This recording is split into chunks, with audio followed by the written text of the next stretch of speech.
Hello everyone. We welcome you all for the Garud Puran session. We will start the prayer.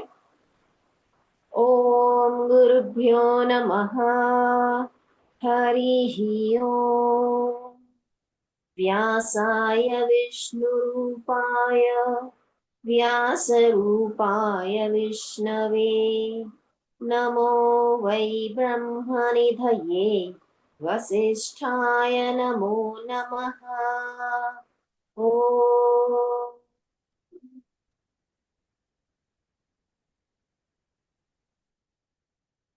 Thank you so much. Let's start with the session. हम हैं chapter 115 पे। Again ये last chapter है नीति सार का। Okay, जैसे हम कंटिन्यू कर रहे हैं उस हिसाब से। तो सूची ने कहा कि मनुष्यों को गुणहीन पत्नी, दुष्ट मित्र, दुराचारी राजा, कुपुत्र, गुणहीन कन्या और कुत्सित देश का परित्याग दूर से ही कर देना चाहिए। तो सारे जो है नेगेटिव क्वालिटीज जिसमें आती है उसका परित्याग करना जरूरी है। कलयुग में धर्म समाज से निकल जाता है। तो ये तो सच बात है कि कलयुग में जो है, जो धर्म है समाज से निकल जाता है। तप में स्थिरता नहीं रहती है। सत्य प्राणियों के हृदय से दूर हो जाता है। पृथ्वी बंध्या होकर फलहीन हो जाती है। मनुष्य कपट व्यवहार करने लगते हैं। ब्राह्मणों में लालच आ जाता है। ये पूरे कलयुग का जो है डिस्क्रिप्शन दिया हुआ है। पुरुष जन स्त्री के वशीभूत हो जाते हैं। स्त्रियां चंचल हो उठती हैं और नीच प्रवृत्ति के लोग ऊंचे पदों पर आरूढ़ हो जाते हैं।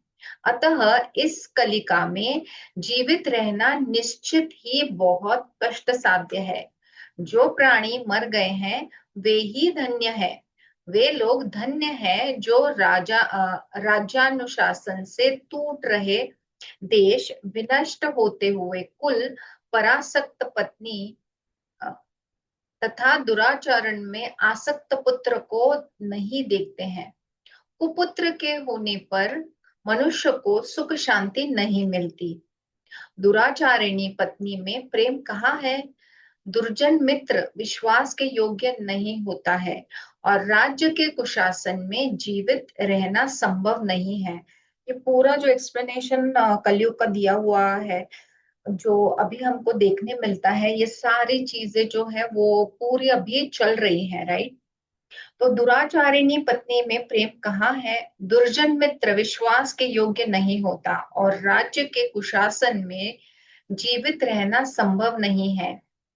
दूसरे का अन्न, दूसरे का धन, दूसरे की शैया, दूसरे की स्त्री का सेवन और दूसरे के घर में निवास करना, ये सब कृत्य इंद्र के भी ऐश्वर्य को समाप्त कर देते हैं।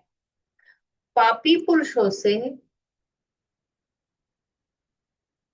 पापी पुरुषों से वार्तालाप करने से, उसके शरीर को स्पर्श करने से, संसर्ग से, सहभोजन से, एक आसन पर बैठने से, एक शैया पर शयन करने से एवं एक यान से गमन करने पर, मतलब एक व्हीकल में जाने पर पापी का पाप दूसरे पुरुष में संक्रमण कर जाता है।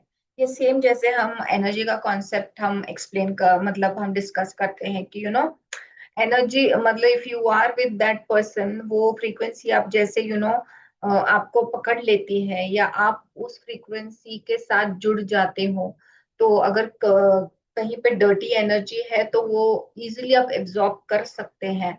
तो उस हिसाब से कहा गया है कि आप मतलब कि ऐसे चीजों के साथ आप चलते हो, ऐसे लोगों के साथ रहते हो तो संक्रमण हो ही जाता है।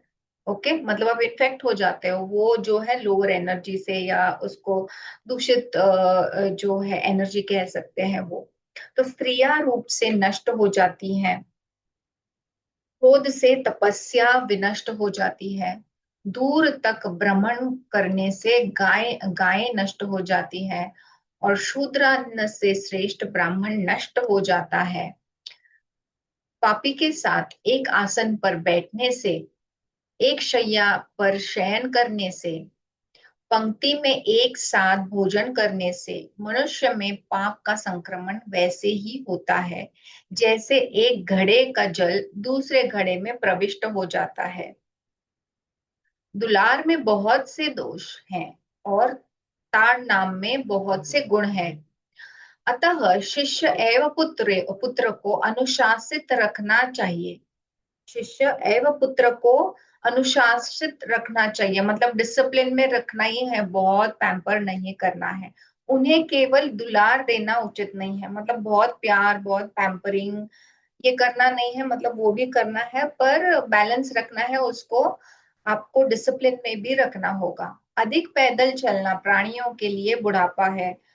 पर्वतों का जल उसकी वृद्धावस्था है। संभोग की अप्राप्ति स्त्रियों के लिए वृद्धावस्था है। और सदैव धूप में रहना वस्त्रों की जीर्णता है।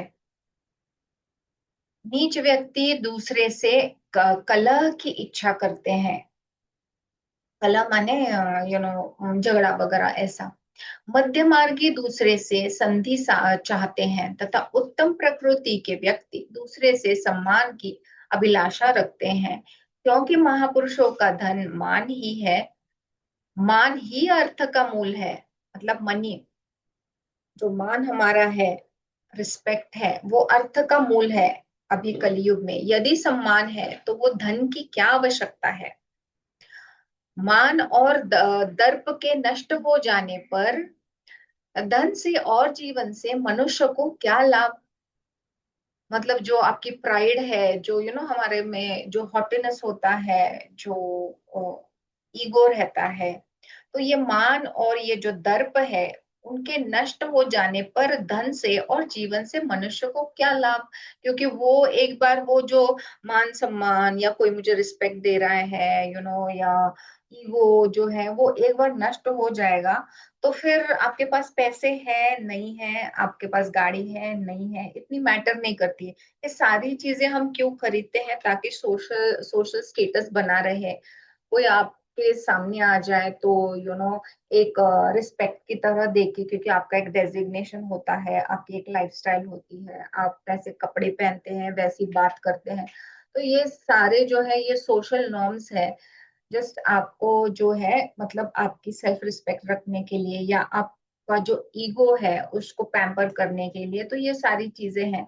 अदरवाइज अगर ये निकल जाती हैं तो मतलब आप एक एनॉर्मस की तरह किधर भी रह सकते हो। कोई भी पढ़ाई पढ़ाई ये क्या बोल सकते हैं, माउंटेन पे या कोई गांव में जहाँ पे मतलब कोई आपको जानता नहीं है, तो धन नहीं है, तो फिर वो मान जो है, आपको जो लगता है कि वो आपका स्वाभिमान है या सेल्फ रिस्पेक्ट है, तो वो सारा ही मतलब ये धन, ये मान, ये सारी चीजें एक मतलब जस्ट आपकी आइडेंटिटी के लिए है। अदरवाइज ये खत्म हो जाने पर मतलब ये धन का और जीवन का कुछ वैल्यू वैसे, या कुछ नॉट वैल्यू, लाभ ही नहीं है मतलब। तो मान तथा स्वाभिमान के विनष्ट हो जाने के पश्चात प्राणी को धन एवं आयुषों से क्या लेना देना क्या लेना देना रह जाता है। जो ऋषि मुनि जो है, जो माउंटेन्स पे पहाड़ी पे जो तपस्या करते हैं, उनके पास तो कुछ नहीं होता, तो उनको ना रिस्पेक्ट ना स्कॉलरली फीलिंग कि कितना उनको ज्ञान है या कितने सालों से मेडिटेशन कर रहे हैं, तो उससे कुछ उनको लेना देना नहीं रहता है। एक अनॉनिमस जीवन वहां पे वो जीते हैं। तो उनको ये कुछ जो हमको लगता है कि मैं लाइमलाइट में आ जाऊं, मेरे में इतने क्वालिटीज हैं, तो वैसे तो उनको कुछ लगता नहीं है। तो नीच प्रकृति वाले पुरुष धन चाहते हैं। मध्यम प्रकृति वाले धन और मान की अभिरुचि रखते हैं। तथा उत्तम प्रकृति वाले मात्र सम्मान की इच्छा रखते हैं, क्योंकि श्रेष्ठ जनों का मान ही धन है। तो सबसे ज्यादा मतलब आपका मान सम्मान हो, एक आपका एक स्टेटस हो सोसाइटी में, तो वही सबसे ऊपर के लेवल पे है। अदरवाइज फिर जैसे जैसे लोअर जाते हैं तो पहले लगता है कि हमको धन चाहिए, तो धन के ऊपर फिर मान सम्मान आ जाता है। तो वन में भूखे सिंह को, अभी ये एग्जाम्पल दिया है, बहुत एप्ट दिया है।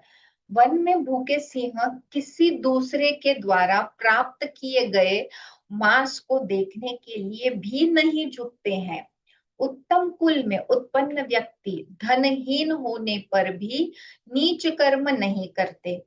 वन में सिंह का अभिषेक नहीं होता है और न तो उसका कोई संस्कार ही होता है, किंतु नित्य समय पुरुषार्थ को करने से प्राणी में स्वयं ही सिंहत्व का भाव आ जाता है। प्रमादी, वणिक, अभिमानी, भृत्य, विलासी, भिक्षु, निर्धन, कामी तथा कटुभाषिणी वेश्या अपने कार्य में असफल रहते हैं। दरिद्र होकर दाता होना, धनवान होने पर कृपण रहना, पुत्र का आज्ञाकारी न होना, कृपण मीनिंग जो माइजर होते हैं, बहुत स्टिंजी होते हैं, तो धनवान होने पर भी माइजर रहना, फिर पुत्र का आज्ञाकारी न होना और दुष्ट जनों की सेवा में संलग्न होना तथा दूसरों का अहित करते हुए मृत्यु को प्राप्त हो जाना, ये 5 कर्म मानव के दुचरित है। मतलब आपका जो कैरेक्टर है वो बैड कैरेक्टर के हैं, ये सारी चीजें जो है, ये कर्म जो है वो। पत्नी वियोग, स्वजनों के द्वारा अपमान, शेष ऋण, दुर्जन सेवा तथा दरिद्रता के कारण मित्रों की विमुखता, ये 5 बातें मनुष्य को बिना अग्नि के ही जलाती है। Let me check the footnote.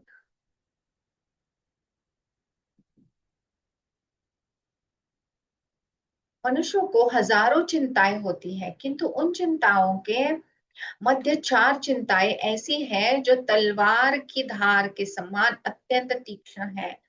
यथा नीच व्यक्ति से प्राप्त अपमान की चिंता, भूखे से पीड़ित पत्नी की चिंता, अनुरागहीन भार्या की चिंता। अनुरागहीन मतलब जो जो अटैच नहीं है, जो प्रेम नहीं करती, वैसे। तो अनुरागहीन भार्या की चिंता तथा कार्य में स्वाभाविक रूप से उत्पन्न अवरोध की चिंता। तो जो अवरोध है, मतलब कहीं पे भी जो हिंड्रेंस लाता है हमको, तो उसकी चिंता, ये मनुष्य के मर्मस्थल पर तलवार की धार के समान कष्ट पहुंचाती है। अनुकूल पुत्र, अर्थकारी विद्या, आरोग्य शरीर, संत संगति, सत्य संगति तथा मनोनुकूल वशवर्तिनी पत्नी, ये 5 पुरुषों के दुख को समूल नष्ट करने में समर्थ है। मृग, हाथी, कीट, भ्रमर और मत्स्य, ये 5 क्रमशः शब्द, स्पर्श, रूप, गंध और रस, इन 5 प्रमादी विषयों में एक एक का सेवन करने पर ही नष्ट हो जाते हैं। परंतु जो मनुष्य 5 विषयों का 5 इंद्रियों से सेवा करता है, तो वह क्यों नहीं मारा जाएगा। धैर्य रहित, रुक्ष स्वभाव वाले, गतिहीन, मलिन, वस्त्रांच्छादित और अनाहुत, दैट इज बिना बुलाए सभा उत्सव आदि में उपस्थित होने वाले, ये 5 प्रकार के ब्राह्मण बृहस्पति के समान होने पर भी पूजे नहीं जाते। आयु, कर्म, धन, विद्या और मृत्यु, ये 5 जन से ही सुनिश्चित रहते हैं। मेघ की छाया, दुष्ट का प्रेम, पर नारी का साथ, यौवन और धन, ये 5 अस्थिर है। संसार में प्राणी का जीवित रहना अस्थिर है, उसका धन और यौवन भी अस्थिर है तथा उसके स्त्री पुरुष आदि स्थिर हैं, किंतु उसका धर्म, कीर्ति और यश चिरस्थायी होता है।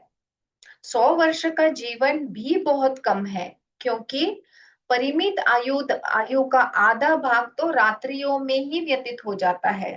Half of the time we are sleeping.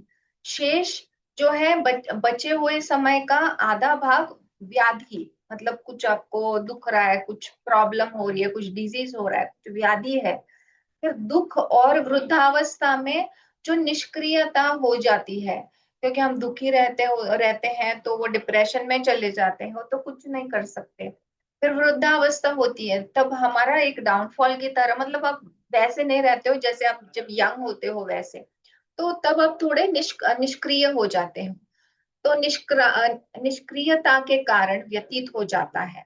फिर मनुष्य की आयु 100 वर्ष मानी गई है, तो ये 100 वर्ष में सोचो ये टाइम कितना निकल जाता है ऐसे ही। तो आयु का तो आधा भाग रात्रियों में ही समाप्त हो जाता है, उसकी शेष आधी ही आयु बचती है, जिसमें से आधे से कुछ अधिक भाग बाल्यावस्था में बीत जाता है, कुछ भाग परिजनों के वियोग में जाता है, उनकी दुखदायी मृत्यु से प्राप्त कष्ट तथा राज सेवा में चला जाता है। इसके बाद जो आयु का शेष भाग बचता भी है, तो वह जल तरंग के समान चंचल होने के कारण बीच में ही विनष्ट हो जाता है।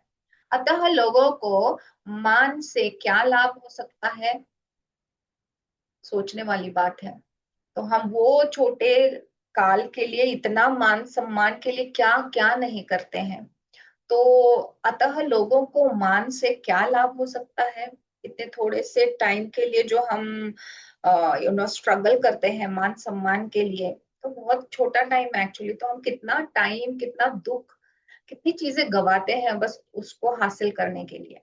तो मृत्यु दिन रात वृद्धावस्था के रूप में लोक में विचरण करती रहती है। वह प्राणियों को वैसे ही अपना ग्रास बनाती है जैसे सर्प वायु का ग्रास करता है। मतलब एक मॉर्सल जो है उसको उसकी एनॉमली दी है कि वह प्राणियों प्राणियों के वैसे ही अपना ग्रास, मतलब एक मॉर्सल की तरह बनाती है जैसे सर्प वायु का एक ग्रास करता है। यू नो, चलते हुए, रुकते हुए, जागते हुए और सोते हुए भी व्यक्ति यदि सभी प्राणियों के हित के लिए चेष्टा नहीं करता है, तो उसकी समस्त चेष्टा पशुव्रत ही है। हित और अहित के विचार से शून्य बुद्धि वाले वेद पुराण तथा शास्त्रों की चर्चा के समय अत्याधिक तर्क वितर्क करने वाले एवं उदर पूर्ति मात्र में संतुष्ट बुद्धि वाले पुरुष और पशु के बीच कौन सा वैशिष्ट्य है जिसके अनुसार उन दिनों में अंतर स्पष्ट किया जा सके। पराक्रम, तप, दान, विद्या तथा अर्थ लाभ में जिस मनुष्य की कीर्ति संसार में प्रसिद्ध नहीं हुई, वह माता के द्वारा परित्याग किए गए मल के समान ही है। विज्ञान, पराक्रम, यश और अक्षुण सम्मान से, अक्षुण माने मतलब whatever, it is not changed or it is reduced, no it is changed or it is reduced or it is not damaged, ऐसी। तो यश और अक्षुण सम्मान से युक्त होकर क्षण मात्र भी जो मनुष्य जीवन धारण करता है, विज्ञ लोग उसी के जीवन को जीवन मानते हैं। वैसे तो कौवा भी बहुत समय तक बलि भक्षण करते हुए जीवित रहता है। धन मान से रहित जीवन से क्या लाभ, भय से संशयित मित्र से क्या हो सकता है। इसलिए विषाद का परित्याग कर सिंह व्रत अर्थात पराक्रम का आचरण करना चाहिए। अन्यथा कौवा भी तो बलि का भक्षण करते हुए बहुत समय तक जीवित रहता ही है। जो मनुष्य इस संसार में अपने प्रति तथा गुरु, नौकर चाकर और दीन दुखी के प्रति दया भाव नहीं रखता है और मित्र के कार्य में सहयोग नहीं करता है, मनुष्य लोक में उसके जीवित रहने से क्या लाभ। और कौवा भी बहुत समय तक जीवित रहता है और मनुष्यों के द्वारा दिए गए बलि भाग के अन्न को भी जीवन भर खाता है। धर्म, अर्थ और काम, इस त्रिवर्ग की क्रिया से रहित जिस मनुष्य के दिन आते हैं और चले जाते हैं, ऐसा व्यक्ति लोहार की धोपनी के समान ही है। मतलब वो फूंक लगाते हैं ना, वो लोहार जो है अग्नि को स्टिमुलेट करने के लिए, बेलोज जिसको बोलते हैं। तो जो कि श्वास लेते हुए भी जीवित नहीं है, स्वाधीन रहकर आचरण करने वाले मनुष्य का जीवन सफल है, पराधीन रहकर जीवन व्यतीत करने वाले का जीवन तो व्यर्थ है। मतलब जो पराधीन है वो। तो ट्राई करना है जितना भी हो सके इंडिपेंडेंट रहे। जो परतंत्र रहकर जीवन यापन करते हैं वे तो जीवित रहते हुए भी मरे के समान है।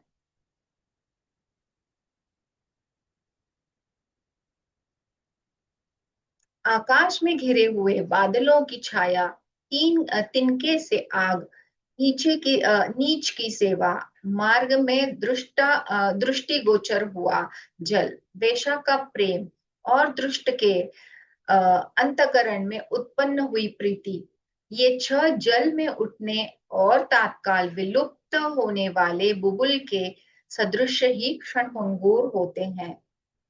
केवल वाणी के द्वारा किए गए हित संपादन से मनुष्य को सुख नहीं प्राप्त होता।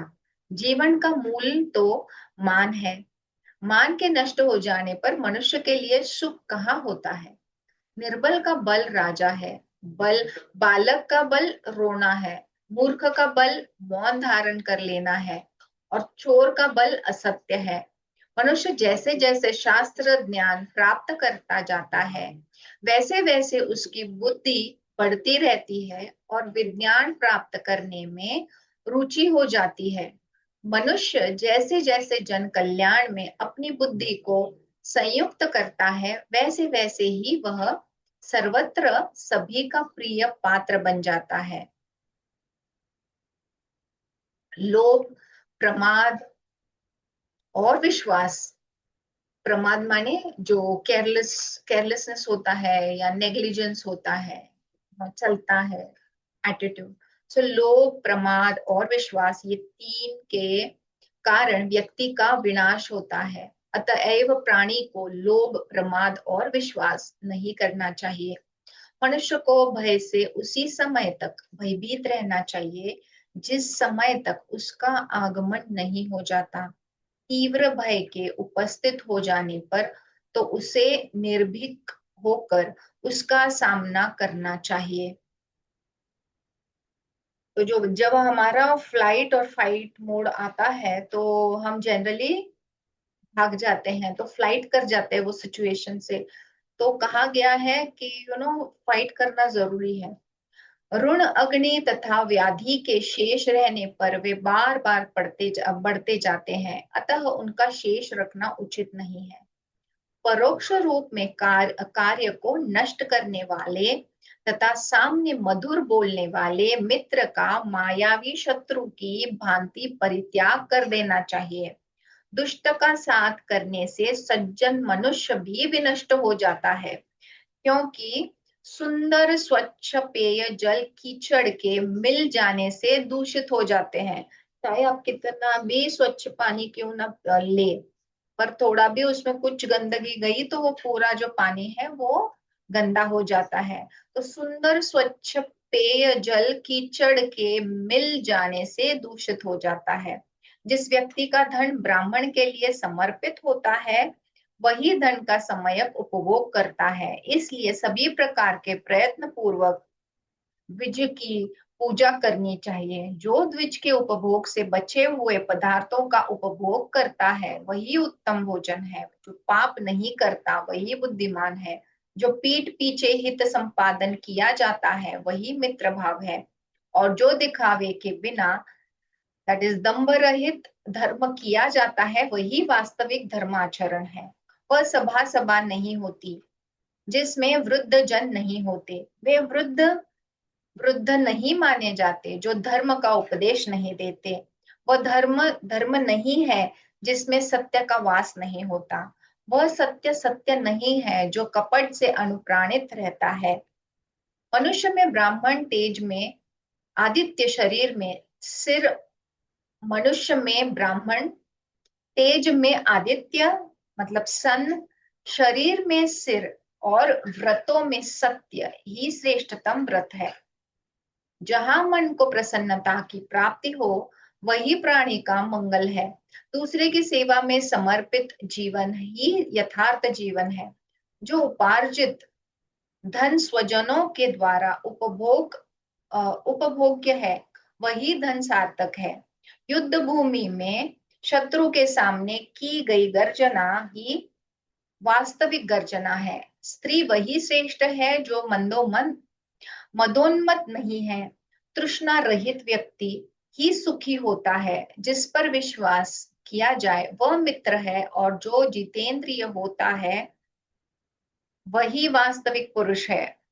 राज्य का ऐश्वर्य क्रुद्ध ब्राह्मणों के शाप से, क्रुद्ध माने जो क्रोध आता है वो, या एंगर जिसको बोलते हैं, तो राज्य का ऐश्वर्य क्रुद्ध ब्राह्मण के शाप से विनष्ट हो जाता है। ब्राह्मण का तेज पापाचार करने से नष्ट हो जाता है। अशिक्षित गांव में निवास करने करने से ब्राह्मण का सदाचार समाप्त हो जाता है, और दुष्ट स्त्रियों के सहचर्य से कुल का विनाश हो जाता है। सभी संग्रहों का अंत क्षय है, और सभी उत्कर्षों का अंत पतन है। संयोग का अंत वियोग है, और जीवन का अंत मरण है। मनुष्य को राजा से रहित राज्य में और बहुत राजाओं वाले राज्य में निवास नहीं करना चाहिए। इसी प्रकार जहाँ स्त्री का नेतृत्व हो या बाल नेतृत्व हो, वहां भी निवास करना अच्छा नहीं होता। कौमार्य अवस्था में स्त्री की रक्षा पिता करता है।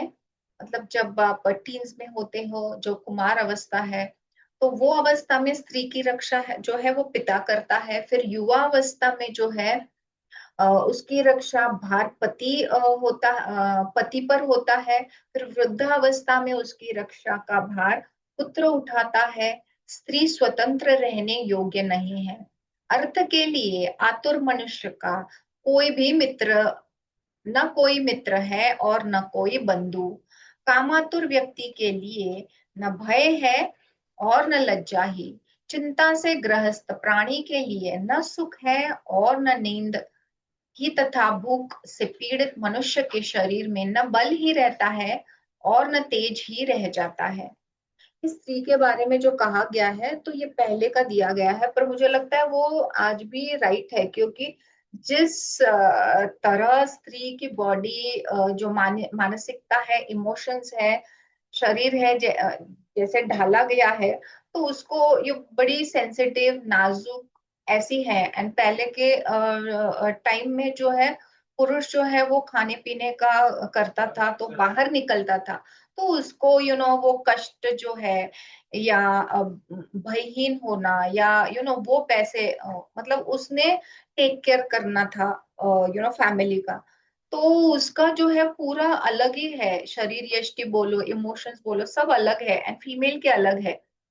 तो मतलब अभी जो हमको लगता है फेमिनिज्म एंड हम शोल्डर टू शोल्डर जो है वो पुरुषों के साथ चलना चाहिए, तो उसी की वजह से हमारे मेल हार्मोन्स जो है वो बहुत सिक्रीट होने लगे हैं। इसीलिए स्टर्लिटी का प्रॉब्लम आ रहा है, पीसीओडी प्रॉब्लम्स आ रहे हैं, थायराइड इतना नहीं था वो आ रहा है।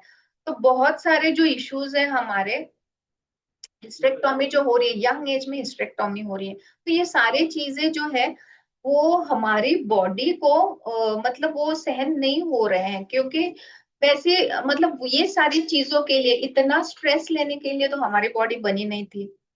तो हम तो सिर्फ घर में रह के मतलब एक अलग इमोशन के लेवल पे, एक मृदु जो अवस्था होती है, अवस्था नहीं, मृदुपन जो रहता है, फेमिनाइन जो नेचर होता है, तो वैसे वाले एक फेमिनाइन बॉडी रहती है, इमोशंस होते हैं। तो ये जो भार है पुरुषार्थ का, वो संभालने के लिए नहीं थी। एंड आई थिंक वो चेंज होने की वजह से भी हम सफर कर रहे हैं। शायद वो कलयुग में आना था, इसलिए भी हम वैसे हो गए हैं। तो बहुत सारी चीजें मिक्सअप हो गई है, खिचड़ी हो गई है सब चीजों की।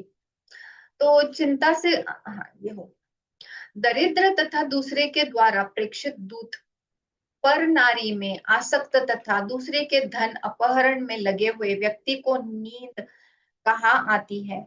वो भी एक चीज है। फिर हमको मतलब बोला जा रहा है कि फीमेल इंडिपेंडेंट होनी चाहिए।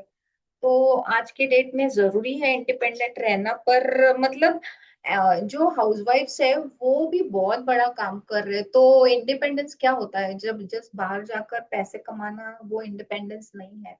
तो घर की जो फैमिली जो संभालना है वो भी तो एक बड़ा काम है। But it's not a thanks giving job. तो उसमें लगता नहीं है कि हम कुछ कर रहे हैं, तो इसीलिए शायद हम दबे हैं। एंड फिर टुवर्ड्स इंडिपेंडेंस एंड पैसे कमाना या एक लेवल पे जाना ही क्या बोल सकते हैं, वो मतलब डिसाइड कर रहा है कि how female is.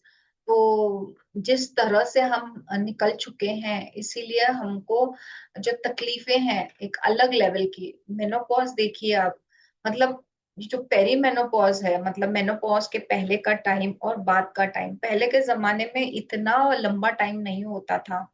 HRT treatment कहाँ होती थी, हार्मोनल की ट्रीटमेंट नहीं होती थी। पर आजकल जो है females 5 5 years 6 6 years pre menopause भी सफर कर रहे हैं, मेनोपॉज के बाद भी नॉर्मल आने के लिए सफर कर रहे हैं। फिर हार्मोनल ट्रीटमेंट दिए जा रहे हैं जस्ट एक्सटर्नल हार्मोन की मतलब बैलेंस करने के लिए। तो इतनी सारी चीजें जो है, तो हमारी बॉडी ये सब झेलने के लिए तैयार नहीं है। मतलब मतलब उसमें ढालने के लिए वैसी बॉडी नहीं है हमारी। तो इसीलिए फिर हम शारीरिक इमोशनल लेवल पे सफर कर रहे हैं। पहले पहले कहाँ फीमेल्स को कितने बच्चे होते थे, मतलब वो हेल्दी होती थी क्योंकि उसका लाइफस्टाइल पूरा अलग था। Even for 4 days of the menses they had to take rest. हम तो उन दिनों में भी हम बहुत सारा काम कर रहे हैं।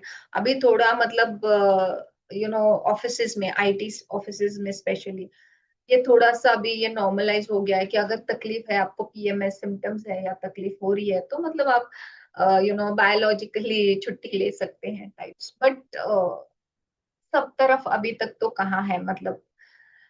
तो ये सारी चीजों का ध्यान में रखना, अ, थोड़ा सा सबको ये समझाना बहुत जरूरी है। मतलब I am sharing it with you all, you can share with your parts whoever you meet. It's very very important, क्योंकि इमोशंस तो हेवायर हो गए हैं फीमेल्स के। एंड पहले जैसे फीमेल्स गॉसिप करते थे, अभी कहाँ गॉसिप है। तो गॉसिप में क्या होता था, बहुत सारा कथारसिस हो जाता था। अभी तो किसी को कुछ आपका सीक्रेट भी नहीं बता सकते, सब ऐसे इंट्रोवर्ट हो गए हैं कि अगर मैं इसको बताऊंगी तो वो क्या सीक्रेट रखेगी या दूसरे को बताएगी। तो कितना डिफिकल्ट लाइफ हो गई है। मतलब हम खुले तो मतलब खुल के जी नहीं पा रहे हैं अभी के डेट में। जो मनुष्य ऋण रहित और रोग मुक्त होता है वही सुख पूर्वक निद्रा का उपभोग करता है। इनके अतिरिक्त वह व्यक्ति भी निद्रा का सुख प्राप्त करने में सफल होता है जो स्त्रियों के संसर्ग से दूर रहता है। जल के परिमाण के अनुसार ही कमल नाल भी ऊपर की ओर उठता जाता है और अपने स्वामी के बल के अनुसार भृत्य भी कर्वोन्वत हो जाता है। अपने स्थान जलाशय में स्थित रहने पर वरुण देव एवं सूर्य नारायण कमल के साथ मैत्री पूर्वक व्यवहार करते हैं, किंतु उस स्थान से च्युत होने पर उसी कमल के साथ वे जलासक्त और शोषण का व्यवहार करके कष्ट पहुंचाते हैं। पदासीन रहने पर जो जिसके मित्र होते हैं वे पद से विमुक्त होने पर वैसे ही शत्रु हो जाते हैं, जैसे जल में कमल के विद्यमान रहने पर सूर्य की प्राप्ति उसके साथ रहती है, किंतु उस जल से उसको तोड़कर स्थल भाग में लाने पर वही सूर्य उसका शोषण करने लगता है। अपने स्थान या पद पर अवस्थित रहने पर ही मनुष्य की पूजा होती है। कितना सही है। स्थान और पद से च्युत होने पर उसकी उसी प्रकार पूजा नहीं होती जिस प्रकार शरीर से पृथक होने पर केश दांत और नख शोभित नहीं होते। आचार को देखकर कुल का ज्ञान होता है, भाषा को सुनकर देश का ज्ञान होता है, संभ्रम से स्नेह प्रकट होता है और शरीर को देखकर भोजन का ज्ञान अनुमान होता है। समुद्र में वर्षा होना व्यर्थ है, तृप्त हुए प्राणी के लिए भोजन का आग्रह करना व्यर्थ है। समृद्ध को दान देना व्यर्थ है तथा नीच के लिए किया गया सुकृत व्यर्थ है। जो प्राणी जिसके हृदय में अवस्थित है वह दूर देश में रहते हुए भी उनके सन्निहित ही विद्यमान रहता है, और जो प्राणी हृदय से ही निकल चुका है वह समीप में ही रहते हुए भी दूर देश में निवास करने वाले के समान है। राइट, अभी मतलब हमारी फैमिली कितने सारे लोगों के बच्चे जो हैं वो ओवरसीज रहते हैं पर फिर भी कनेक्टेड है। एंड जो नजदीक वाले हैं, जो आपके समीप रहते हैं, वो लगता ही नहीं है कि आपके बहुत जो पास वाले रिलेशन में आते हैं। जैसे मैंने बताया कि आप शेयर नहीं कर पाते हो कुछ नहीं। तो ऐसी बहुत सारी चीजें हैं जो आपको ध्यान में रखनी है। मुख्य विकृति स्वर भंग, दैन भाव, पसीने से लथपथ शरीर तथा अत्यंत भय के चिन्ह प्राणी में मृत्यु के समय उपस्थित होते हैं। किंतु ये ही चिन्ह याचक के जीवन शरीर पर भी दिखते रहते हैं। कुब्ज होना, अ, अ, कृमि दोष से पीड़ित रहना, वायु विकार से ग्रस्त होना, अ, होना वायु विकार से ग्रस्त होना, देश राज्य या गृह से निष्कासित हो जाना तथा पर्वत के शिखर भाग में रहना अच्छा है। किंतु मतलब इतना डेंजर ये है, पर वो भी अच्छा है। पर किंतु याचना की वृत्ति को स्वीकार करना उचित नहीं है। संसार के स्वामी होने पर भी भगवान विष्णु बलि के यहाँ याचना करके वामन अवतार, मतलब बौने अवतार ना, छोटे से हो गए वो, लघु हो गए, तो बौने हो गए थे। तो उनसे बढ़कर और कौन ऐसा है जो याचक होकर लघुता को प्राप्त नहीं करता नहीं होगा। वह माता पिता उस बालक के शत्रु होते हैं जिन्होंने उसे अध्ययन नहीं कराया है। सभा के मध्य मूर्ख वैसे ही शोभा प्राप्त करने में सफल नहीं होता जैसे हंस समुदाय के मध्य बगुला सुशोभित नहीं होता। विद्या कुरूप व्यक्ति के लिए भी रूप है। वाह। विद्या अत्याधिक गुप्त धन है। विद्या प्राणी को सद्रुव वृत्ति वाला तथा सभी लोगों का प्रिय पात्र बना देता है। वह गुरुओं की भी गुरु है। विद्या बंधु बांधवों के कष्टों को दूर करने वाली है। विद्या परम देवता है। विद्या राजाओं के मध्य पूजनीय है। अतः विद्या से विहीन मनुष्य पशु के समान है। घर या उसके गुह्य स्थानों पर सुरक्षित रखा हुआ द्रव्य देखा जा सकता है और वह समस्त धन वैभव चोरों के द्वारा चुराया भी जा सकता है। किंतु विद्या एक ऐसा धन है जो दूसरे के द्वारा किसी भी प्रकार अपर्याप्त नहीं किया जा सकता।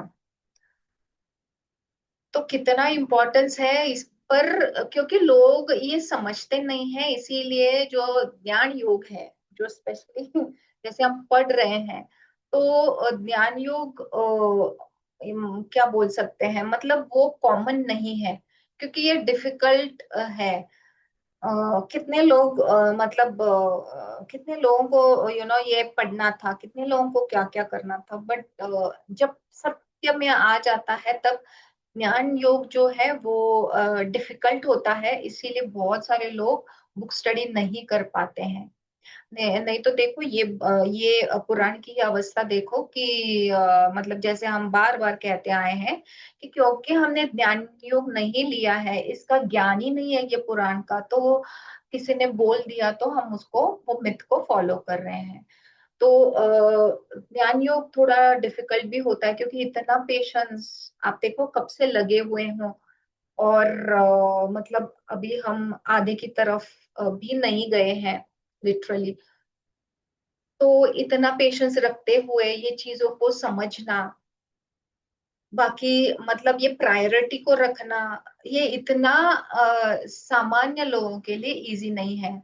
तो इसीलिए फिर जो शॉर्टकट है वो नाम जप है या पूजा जो है, वो बताया गया है कि चलो आप ये नहीं कर सकते तो आप यही मतलब ये जो है शॉर्टकट वाला रास्ता जो है वो तय करो।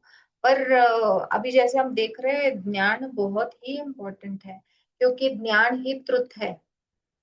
जिसको ज्ञान है वही ट्रुथ है। वो अभी वो लाइन थी ना कि ज्ञान ही मतलब रूप भी है। तो कितना भी विकृत क्यों ना हो प्राणी, पर अगर वो ज्ञानी है तो वही उसका रूप है, तो सबको पसंद आ जाएंगे। मतलब अगर आप ज्ञान जो है वो बताते रहते हो तो ऐसा ज्ञान की महिमा है एक्चुअली। तो इसीलिए शायद वो क्या बोल सकते हैं, इतना कॉमन भी नहीं, अट्रैक्टिव भी नहीं है कि जो चीजों का लोभ होता है हमको, तो वो अट्रैक्टिव होने की वजह से हम वो करने जाते हैं। तो इवन जब मास्टर एक्टर के सेशंस होते थे तो ही यूज्ड टू टेल कि मतलब जो बुक स्टडीज होते हैं, लोग बड़े ही स्टार्टिंग में बहुत उत्साही रहते हैं, तो सब लोग बड़े इससे ज्वाइन करते हैं। पर सस्टेन करना, परसिवियर करना सबके बस की बात नहीं होती। तो इसीलिए फिर जो करते हैं तो हमारा प्रिंसिपल बन जाता है कि जो भी हम समझे वो शेयर करना, आगे पुश करना जरूरी है। ओके। तो तिथि आदि व्रतों का वर्णन।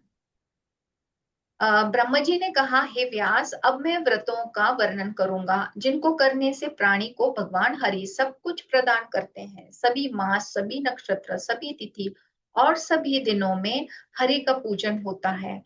एक भक्त नक्त एक भक्त माने एक टाइम जो खाना होता है वो दिन का आधा समय बीत जाने के बाद जो 24 घंटे में केवल एक बार दिन में किया गया भोजन जो है वो एक भक्त होता है। एंड जो नक्त बोला गया है वो जो है वो दिन के 8वें भाग में, मतलब सूर्य प्रभा के मंद होने पर, मतलब I think towards the evening, towards the dusk जो होता है, तो होने पर किया गया 24 घंटे में एक बार का भोजन नक्त व्रत है। गृहस्थ के लिए सूर्यास्त के अनंतर चार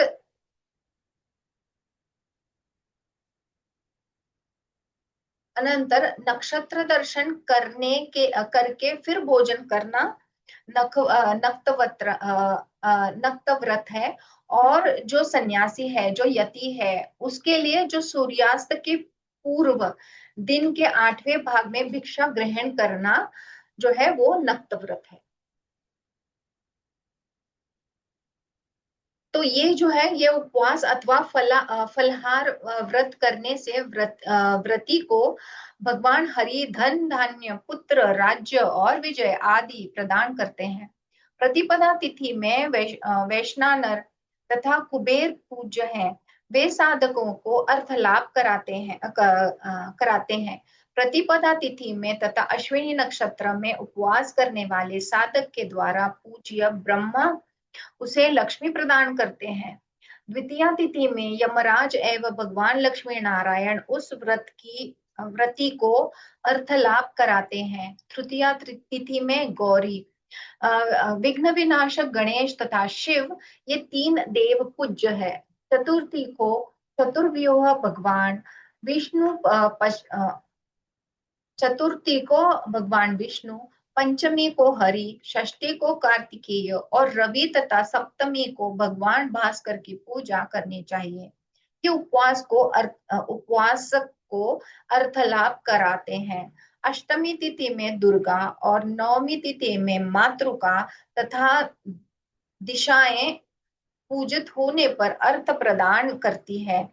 दशमी तिथि में यमराज और चंद्र तथा एकादशी तिथि में ऋषिगणों की पूजा करनी चाहिए। द्वादशी को हरि और कामदेव तथा त्रयोदशी को भगवान शिव पूज्य है। चतुर्दशी और पूर्णिमा तिथि में ब्रह्मा तथा अमावस्या में पितृगणों की पूजा करने से वे धन संपत्ति प्रदान करते हैं। रवि, चंद्र, मंगल, बुध, बृहस्पति, शुक्र और शनि, ये सातों वार अश्विनी आदि 27 नक्षत्र तथा योगों की पूजा करने से ये सब कुछ प्रदान करते हैं। फिर जो है एक व्रत है जो अनंग त्रयोदशी व्रत है, तो उसका एक्सप्लेनेशन दिया गया है। तो जो अनंग त्रयोदशी है, वो फास्ट डेडिकेटेड है कामदेव एंड उनकी जो पत्नी है रति, उनके लिए। And you know Ananga refers to Kamadev because he is the god of love and actually वो जो है वो बॉडीलेस हो गए थे, मतलब उनके लिम्स नहीं थे after he was burned by Shiva. Okay, तो त्रयोदशी माने 13th डे, ये सबको पता है। तो इसका ये इम्पोर्टेंस ये है कि जब आप ये फास्ट करते हैं तो आपकी जो रिलेशनशिप है, स्पेशली कपल्स में, तो you know to increase the love factor और you know to have a good relationship and to seek blessings for a married happy life and that kind of, तो उसके लिए ये व्रत दिया गया है। तो ब्रह्मा जी ने कहा कि हे व्यास, मार्गशीर्ष मास के शुक्ल पक्षी त्रयोदशी तिथि में अनंग त्रयोदशी व्रत होता है। इस तिथि में मल्लिका वृक्ष की दातुन, मल्लिका इज जैस्मिन, ओके, जाई दातून की निवेदित कर, मतलब ऑफर करने से धतुर के पुष्प एवं दतुरा जो शिव जी को जो वो जो दतुरे का फल जो बहुत प्रिय है उसका पुष्प, ओके, सो दतुरे के पुष्प एवं फलों से शिव की पूजा करनी चाहिए। तदंतर अनंग अनंगायत नो भगवान शिव को मधु का नैवेद्य अर्पित करना चाहिए। पौष मास में भगवान योगेश्वर का बिल्व पत्र, कदम्ब के दतुअन, कदम्ब मतलब फ्लावर्स है जो ऐसे क्लस्टर में होते हैं। तो मैंने उसका एक फोटो निकाला था।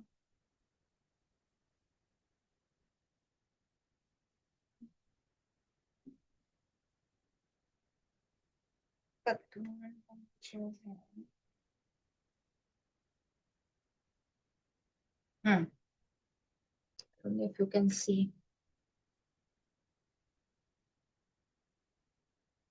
let me check in my,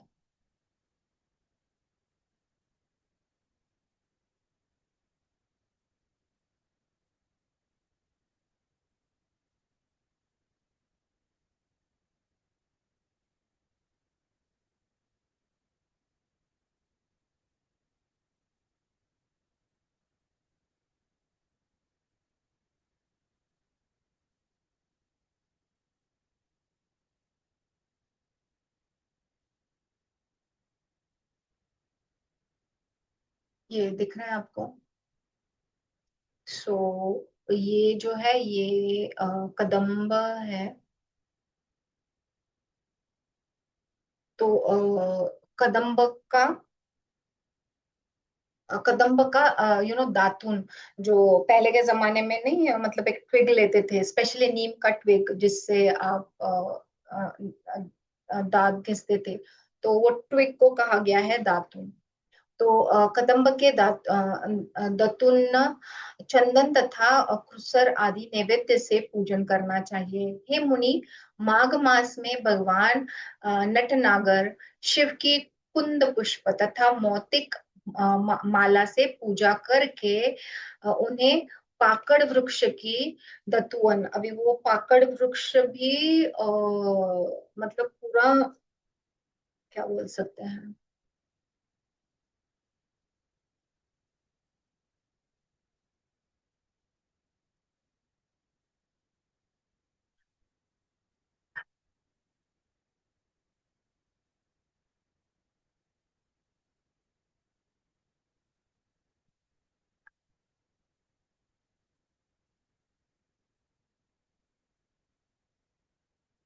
उसका फोटो नहीं है मेरे पास, आई थिंक मैंने निकाला था, बट जो पाकड़ वृक्ष है ना, वो आपने देखा होगा कि वो जो लीव्स होते हैं ना, जिसके ऊपर वो छोटे छोटे दाने जैसे यू नो फल होते हैं ऐसे थोड़ा सा कड़क वाला, ऐसा लंबा पत्ती होती है वो, उसको बोलते हैं व्हाइट फिग। ओके, ऐसे छोटे छोटे दाने जैसे उसके ऊपर आते हैं। तो उस प्रकार से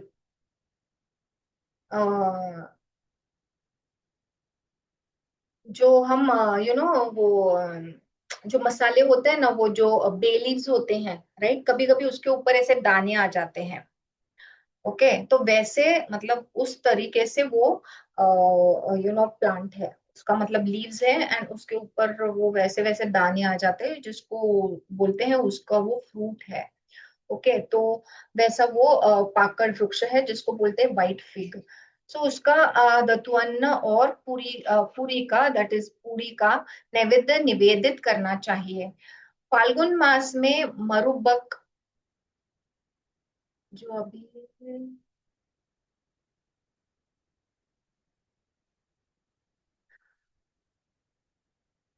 मरुबक जो है वो है, उसका नाम है मंडक।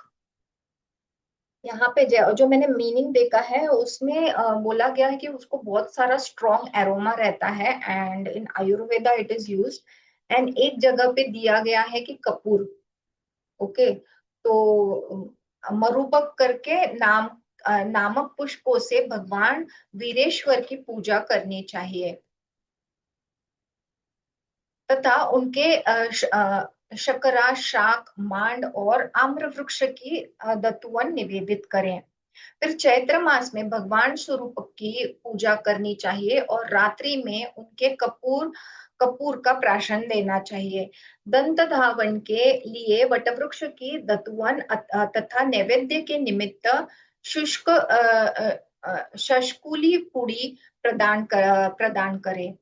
वैशाख मास में अशोक वृक्ष के पुष्पों से भगवान शिव का दमनक, दैट इज संहार कारक स्वरूप पूजनीय होता है। तो इन स्वरूपधारी देवकों को नैवेद्य में गुड़ और भात, दंत धावन के लिए गुलर वृक्ष की दतवन और प्राशन के लिए जाति फल अर्पित करना चाहिए। ज्येष्ठ मास में भगवान प्रद्युम्न का पूजन चंपक पुष्प से करें और बिल्व वृक्ष की दतुवन एवं लवंगाश, दैट इज लवंग, जो लौंग होती है हमारी, हम जो खाते हैं वो, तो लौंग फल के टुकड़े के नैवेद्य समर्पित करना चाहिए। आषाढ़ मास में उमा भद्र की पूजा करनी चाहिए। इसमें अगुर की गंध, अपा अपा मार्ग की दतुवन उन्हें प्रदान की जाती है। तो श्रावण मास में भगवान शूलपाणी शिव जी की पूजा होती है। उन्हें करवीर पुष्प, गंध, घृतादि से युक्त भोजन,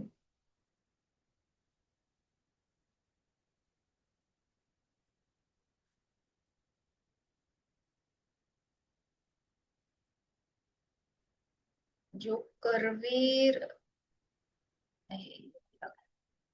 करवीर वृक्ष के दतुवन निवेदित की जाती है। भाद्रपद मास में सद्योजात शिव का पूजन बकुल पुष्प और अपूप, दैट इज पुए के नैवेद्य से करना चाहिए।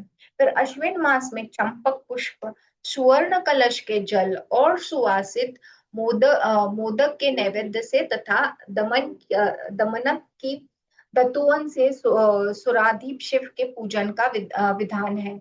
कार्तिक मास में खदिर, दैट इज कत्थे की दतुवन से तथा बेर की दतुवन, मदन पुष्प, दूध और शाक प्रदान करते हुए वर्ष पर्यंत कमल पुष्प से शिव की पूजा करनी चाहिए। उपयुक्त विधि से पूजन करने के पश्चात रति सहित अनंग कामदेव को सुवर्ण से निर्मित मंडल के अंतर्गत स्थापित करके उनकी गंधादि से पुनः पूजा कर तिल और चावल आदि से संयुक्त हवन सामग्री से उन्हें 10,000 आहुतियां प्रदान करने का विधान है। उस दिन रात्रि में जागरण करें तथा गीत विद्या से अमोद प्रमोद करते हुए प्रभात काल में उन देव की फिर से पूजा करके ब्राह्मणों को शैया, पात्र, अन्न, वस्त्र तथा पत्रदान के लिए जूते का दान करके भक्ति पूर्वक गौ और ब्राह्मण को भोजन कर देकर मनुष्य को कृतकृत्य होना चाहिए। व्रत की समाप्ति पर उद्यापन करना चाहिए। ऐसा करने से व्रती लक्ष्मी पुत्री आरोग्य सौभाग्य तथा स्वर्ग प्राप्त करता है। फिर अखंड द्वादशी व्रत। ब्रह्मा जी ने कहा, अब मैं मोक्ष तथा शांतिप्रद अखंड द्वादशी व्रत का वर्णन करता हूँ। मार्गशीर्ष मास में शुक्ल पक्षी द्वादशी तिथि में गौ के दूध दही आदि को भोजन रूप में स्वीकार करके व्रत करने वाले उपासक को जगत के स्वामी भगवान विष्णु जी की पूजा करनी चाहिए। 4 मास पर्यंत अर्थात फाल्गुन मास तक वह व्रती 5 प्रकार के धान्य से पूर्ण प्राप्त पात्र ब्राह्मणों को दान दे और भगवान विष्णु की इस प्रकार प्रार्थना करे कि हे विष्णु, 7 जन्मों में मैंने जो व्रत किए हैं, हे भगवान, वे आपकी कृपा से इस जन्म में पूर्ण हो। हे पुरुषोत्तम, इस जन्म में पूर्ण हो। हे पुरुषोत्तम, जिस प्रकार आप ही इस संपूर्ण अखंड ब्रह्मांड के रूप में अवस्थित है, उसी प्रकार मेरे द्वारा किए गए ये सभी व्रत भी अखंड हो जाए। चैत्रादि दैट इज 4 मास में सत्तु के पूर्ण पात्र और श्रावण आदि 4 महीनों में घृत पूर्ण पात्र ब्राह्मणों को दान देना चाहिए। इस विधि से वर्ष पर्यंत द्वादशी व्रत का संकल्प लेकर जो व्रती अपने व्रत को पूर्ण करता है, वह स्त्री पुत्र आदि से संपन्न होने होकर अंत में स्वर्ग लोक का उपभोग करता है। फिर अगस्त्याधर्त व्रत जो है उसका निरूपण।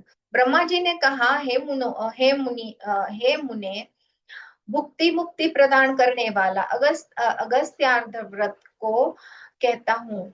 कन्या राशि पर सूर्य के संक्रांति के 3 दिन पहले से काश पुष्प की बनी हुई अगस्त्य की मूर्ति का प्रदोष काल में पूजन करके कुंभ में अर्घ्य देना चाहिए। रात्रि जागरण और उपवास करके दही अक्षत और फल पुष्प के पूजा करके 5 वर्ण से युक्त सोने चांदी से समन्वित सप्तधान्य से भरे पात्र को दही और चंदन से रंजित कर अगस्त्य को आर्घ्य प्रदान करे। इसके बाद उनको नमस्कार करना चाहिए और प्रार्थना करनी है, अर्थात काश पुष्प के समान उज्जवल अग्नि और वायु से उत्पन्न मित्रा वरुण के पुत्र है कुंभ योनि अगस्त्य जी, तो आपको नमस्कार है।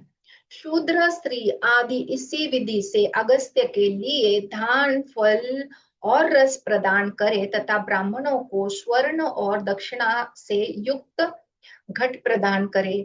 7 ब्राह्मणों को भोजन कराना चाहिए। इस प्रकार वर्ष भर अगस्त्याद्र व्रत करने वाला सभी प्रकार के श्रेय प्राप्ति का अधिकारी हो जाता है। फिर है रंभा तृतीया व्रत। ब्रह्मा जी ने कहा, अब मैं सौभाग्य लक्ष्मी तथा पुत्र आदि से संपन्न करने वाले रंभा तृतीया व्रत को कहूंगा। यह व्रत मार्गशीर्ष मास के शुक्ल पक्ष की तृतीया तिथि को किया जाता है। इस तिथि को उपवास रखकर व्रती कुशोदक हाथ में लेकर बिल्व पत्र से महागौरी की पूजा करे। इस पूजा में कदम्ब वृक्ष की दातून का प्रयोग करना चाहिए, किंतु पौष मास में मरुबक के पुष्पों से पार्वती की पूजन का विधान है। प्रति इस मास के व्रत में मात्र कपूर का सेवन कर उपवास करता हुआ उन गौरी को कृत्सर दैट इज तिल चावल का सिद्धान्न का नैवेद्य एवं मलिकाओं की दातून अर्पित करे। माघ मास के व्रत के दिन घृतपान कर उपवास करते हुए व्रती को कल्हार पुष्प दैट इज श्वेत कमल व्हाइट लोटस के शुभ्रदादि सुभद्रा देवी की पूजा करके उसे मंड का नैवेद्य समर्पित करना चाहिए। जो ये मंडका का नैवेद्य है उसमें आता है अन्न दही आदि का सार। फिर आता है फाल्गुन मास में गोमती की पूजा का विधान है। कुंद पुष्प से उनकी पूजा करके उसी की नाल को दत्तु अनुरूप के उन्हें निवेदित करे और स्वयं जीवा दैट इज जीवंती का भक्षण कर अ,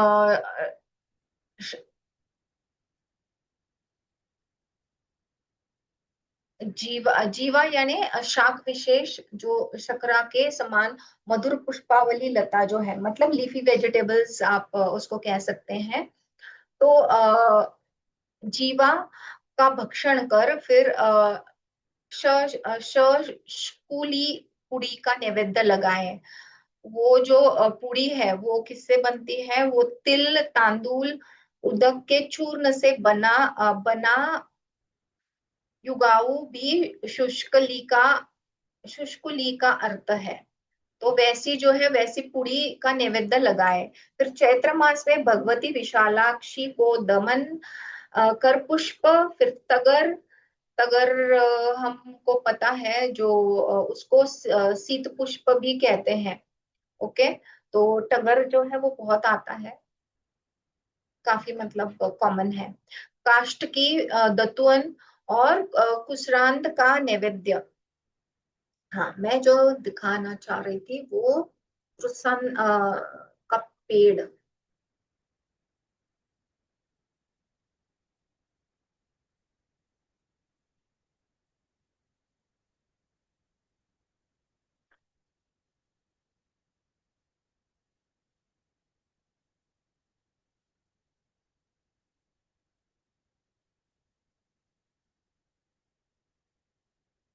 ये जो है ये है खुसरा।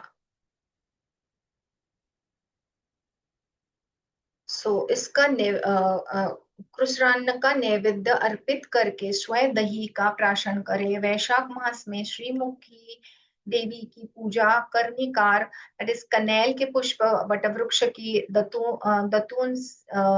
दतुअन से करनी चाहिए और व्रती को अशोक कलिका का प्राशन करना चाहिए। ज्येष्ठ मास में नारायणी देवी का पूजन शतपर्णी दैट इज शीतवत के पुष्प एवं दतुवन से होता है। इस पूजा में देवी को खांड का नैवेद्य प्रदान कर स्वयं उपासक लौंग का भक्षण करे। आषाढ़ मास में माधवी की पूजा करनी चाहिए। इस मास में व्रती तिल का प्राशन करे और भगवती माधवी की बिल्व पत्र से पूजा कर खीर और वटक दैट इज घृत पक्व मधुर पिष्टक का नैवेद्य अर्पित करे।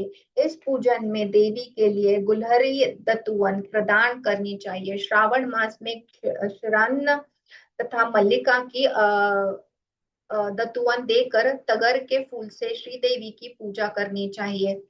भाद्रपद मास में सिंघाड़े का आहार कर व्रती को उत्तमा देवी के लिए गुड़ का नैवेद्य अर्पित करके पद्म पुष्पों से पूजा करनी चाहिए। अश्विन मास में राजपुत्री का पूजन जपा पुष्प से करके उन्हें जीरे से सुवासित अन्न का नैवेद्य अर्पित कर रात्रि में प्राशन करना चाहिए। कार्तिक मास में पद्मजा देवी का जाति नामक पुष्प एवं कृसन्ना के नैवेद्य से पूजन होता है और उपासक को पंचगव्य का प्राशन करना चाहिए। इस प्रकार मार्गशीर्ष से कार्तिक मास तक वर्ष की समाप्ति पर सप्तक ब्राह्मणों को घृतोदन दैट इज घृत में पका तांदुल जो है वो देकर उनका पूजन करना चाहिए। उसके बाद पार्वती और शिव की गुड़ आदि से बने नैवेद्य वस्त्र छत्र और सुवर्ण आदि से पूजा करके गीत वाद्य आदि से रात्रि जागरण करते हुए प्रातः गौ आदि का दान देना चाहिए। ऐसा करने से व्रती को सब कुछ प्राप्त हो जाता है।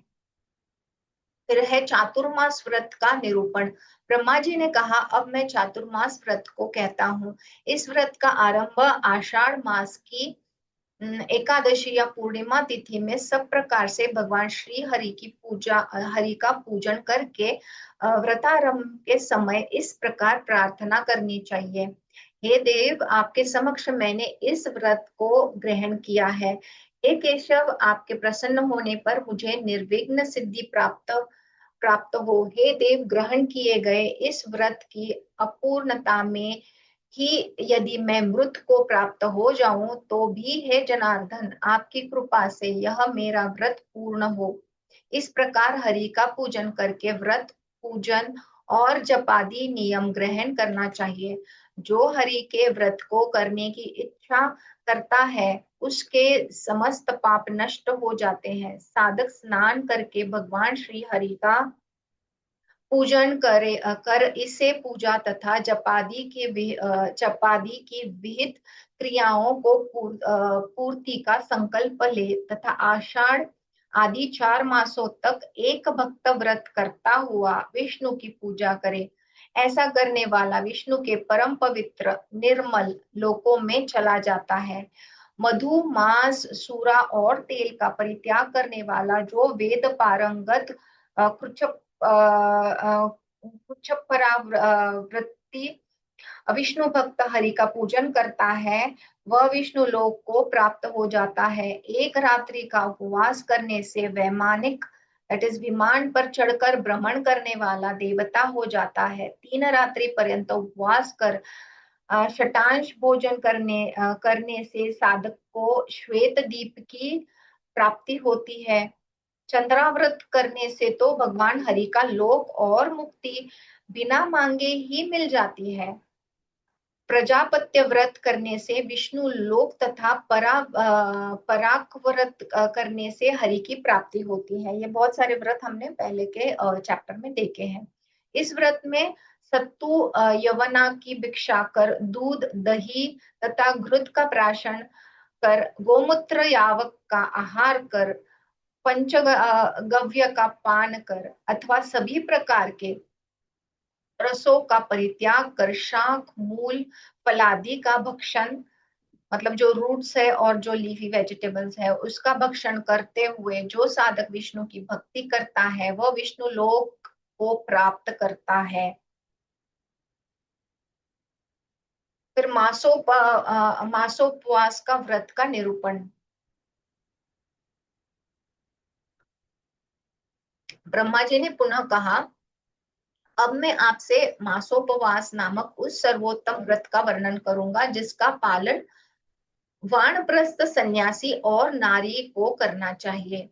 अश्विन मास में शुक्ल पक्षी एकादशी तिथि में उपवास कर रखकर 30 दिन पर्यंत इस व्रत को धारण करने का विधान है। व्रतारंभ के समय सर्वप्रथम भगवान विष्णु से इस प्रकार प्रार्थना करनी चाहिए कि हे विष्णु, आज से लेकर जब तक आपका शयनोत्थान नहीं हो जाता तब तक 30 दिन पर्यंत बिना भोजन किए ही मैं आपका पूजन करता रहूंगा। हे विष्णु, यदि मैं अश्विन और कार्तिक मास के शुक्ल पक्ष में द्वादशी से लेकर दूसरी द्वादशी तिथि तक मध्य पर जाता हूँ, मध्य मर जाता हूँ, तो मेरा यह व्रत भंग न हो। इस प्रकार प्रार्थना करने के पश्चात प्रातः, मध्याह्न तथा संध्या काल में स्नान करके उपासक गंधादि से भगवान हरि का देवालय में पूजन करे। भगवान हरि का देवालय में पूजन करे, किंतु व्रती को शरीर में उपटन तथा सुगंधित गंधलेप आदि नहीं करना चाहिए। द्वादशी तिथि में भगवान हरि की पूजा करने का व्रत करके व्रती ब्राह्मणों को भोजन कराए। 1 मास तक हरि व्रत करने के पश्चात व्रती पारणा करे। यदि व्रतधारी इस अवधि के मध्य मूर्छित हो जाता है तो उसे दुग्धादि का प्राशन कर लेना चाहिए, क्योंकि दुग्धादि का पान करने से व्रत विनष्ट नहीं होता है। इस प्रकार मास व्रत करने से भुक्ति और मुक्ति दोनों प्राप्त होती है। अभी आता है भीष्म पंचचक्र व्रत। ब्रह्मा जी ने कहा, अब मैं कार्तिक मास में होने वाले व्रतों को कहूंगा। इस मास में स्नान करके व्रती को भगवान विष्णु की पूजा करनी चाहिए। व्रती एक मास तक एक भक्त व्रत कर, नक्त व्रत कर, अयाचित व्रत कर, दुग्ध फल शाक आदि का आहार कर अथवा उपवास कर भगवान विष्णु की पूजा करे। ऐसा करने से ऐसा करने से व्रती सभी पापों से मुक्त होकर समस्त कामनाओं के साथ साथ भगवान हरि को प्राप्त कर लेता है। भगवान हरि का व्रत करना सदैव श्रेष्ठ है, किंतु सूर्य के दक्षिणायन में चले जाने पर यह व्रत अधिक प्रशस्त होता है। उसके बाद इस व्रत का काल चातुर्मास में श्रेयस्कर है। तदंतर इस व्रत का उचित काल कार्तिक मास है। इसके बाद भीष्म पंचक इस व्रत के लिए श्रेष्ठ समय है, किंतु कार्तिक मास में शुक्ल पक्ष की एकादशी तिथि इस व्रत के शुभारंभ के लिए सर्वश्रेष्ठ काल होता है। अतः इस तिथि के इस व्रत का शुभारंभ करना चाहिए। उपासक इस दिन प्रातः, मध्यांतरः एवं सायंकालीन इन तीनों संध्याओं में स्नान कर यवादि पदार्थों से पितृगण आदि की नैतिक नैतिक पूजा करने के पश्चात भगवान हरि का पूजन करे। वह मौन होकर घृत, मधु, शर्करादि तथा पंचगव्य एवं जल से हरि की मूर्ति को स्नान कराए और कपूर आदि सुगंधित द्रव्य से श्री हरि के शरीर का अनुलेपन करे। तदंतर व्रती को घृत संवित गुलगुले से पूर्णिमा पर्यंत 5 दिनों तक श्री हरि को धूप देना चाहिए और सुंदर सुंदर पकवान तथा मिष्टान्न का नैवेद्य अर्पित कर 108 बार जप करना चाहिए। तत्पश्चात स्वाहा युक्त अष्टाक्षर मंत्र से घृत सहित चावल तथा तिल की आहुति प्रदान करनी चाहिए। व्रती पहले दिन कमल पुष्प से भगवान हरि के दोनों चरणों का पूजन करे। दूसरे दिन बिल्व पत्र से उनके जानू दैट इज जंघा प्रदेश की पूजा कर तीसरे दिन गंध से नाभि देश की पूजा करे। चौथे दिन बिल्व पत्र तथा जीवा पुष्प उनके स्कंद भाग का पूजन करके पांचवें दिन मालती पुष्पों से उनके शिरोभाग का पूजन करना चाहिए। व्रती भूमि पर ही शयन करे और उक्त 5 दिनों तक क्रमशः पहले दिन गोमय, दूसरे दिन गोमूत्र, तीसरे दिन दही, चौथे दिन दुग्ध और पांचवें दिन घृत इन पांचों पदार्थों से निर्मित पंचगव्य का प्राशन रात्रि में करे। ऐसा व्रत करने वाला व्रती भोग और मोक्ष दोनों का अधिकारी हो जाता है।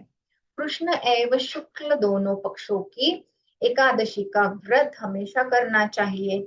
यह व्रत उस समस्त पाप समूह का विनाश करता है जो प्राणी को नरक देने वाला है। यह व्रती को सभी अभिष्ट फल प्रदान करता है और अनंत समय तक उसे विष्णु लोक भी दे देता है। पहले दिन शुद्ध एकादशी, दूसरे दिन शुद्ध द्वादशी तथा द्वादशी की निशा रात्रि के अंत में अर्थात तीसरे दिन त्रयोदशी हो तो ऐसी एकादशी तिथि में सदा श्री हरि का सन्निधान रहता है। यदि दशमी और एकादशी तिथि एक दिन होती है तो इसमें असुरों का निवास होता रहता है। अतः एकादशी व्रत के लिए उपयुक्त नहीं मानी जाती। एकादशी को उपवास कर द्वादशी में पारणा करनी चाहिए। सूतक वंश में किसी की उत्पत्ति और मृतक वंश में किसी के मरण की स्थिति से होने वाला अशौच काल में भी यह व्रत करना चाहिए। हे मुने, यदि चतुर्दशी और प्रतिपदा तिथि पूर्व तिथि में विद्व है तो इन तिथियों में भी उपवास करना चाहिए। प्रतिदान से मिश्रित पूर्णिमा मासी और अमावस्या तिथि तृतीया से मिश्रित, द्वितीय तिथि चतुर्थी से संगत तृतीया तिथि, तृतीया से युक्त चतुर्थी तिथि को उपवास करें। षष्ठी से असंयुक्त पंचमी तिथि और षष्ठी से युक्त सप्तमी तिथि को उपवास किया जाना चाहिए। तो ये सारे चीजें जो है ये जो फास्ट से कनेक्टेड दिए गए हैं। एंड बाद में आता है शिवरात्रि व्रत कथा तथा उस व्रत का विधान, वो हम कल देखेंगे। तो बहुत सारे जो है वो व्रत कैसे करने चाहिए, क्या मतलब उसका जो प्रोटोकॉल है वो सारे दिए गए हैं, एंड उसका सिग्निफिकेंस भी है, तो कैसे करने, क्या करने, उसका फल क्या है। ओके, तो I think will stop here. Let's take up with the closing prayer. We will conclude this session with the prayer. Om Sarve Bhavantu Sukhinah, Sarve Santu Niramayah, Sarve Bhadrani Pashyantu, Ma Kasyid Dukkha Bhag Bhavet, Loka Samasta Sukhino Bhavantu, Loka Samasta Sukhino Bhavantu, लोका समस्ता सुखिनो भवन्तु। ओम शांति शांति शांति। Thank you so much. Thank you. Thank you for joining in. Have a nice evening. See you tomorrow, same time, same.